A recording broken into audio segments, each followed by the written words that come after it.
Another useful feature in scope mode is the ability or the brush, which is this one, relax slide.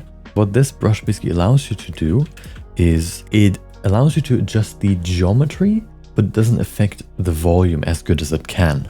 So if we have something like this, we can just move the geometry and the volume is still trying to stay the same. With this tool, you can polymodel something and don't really have to worry about geometry too much. In the end, it's good to have a geometry that is very even. Like if you look at this chest or look at the arm, you can see it's very even. The faces are all pretty similar in size. And then here, like the edges flow very nicely.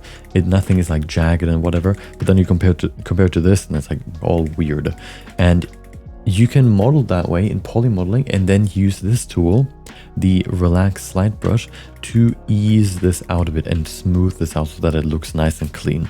You can either use it to move geometry like this, which can be useful sometimes, or if you hold shift, you can also smooth out the geometry and make it nice and even like this. Let's say, oh, I want to add more geometry here. Let's do this. And all of a sudden we have more geometry in this section. Let's smooth it out so that it's like evenly distributed again. So we can go in here. If you want to see the edges a bit more, you can go to object settings and then show wireframe. Or you can also go in here in the viewport overlays in geometry wireframe, and then you can see the wireframe too. If you're like working on the, the geometry and then holding shift again, you can like smooth this out. And it tries to keep the surface or the volume of the model as clean as possible.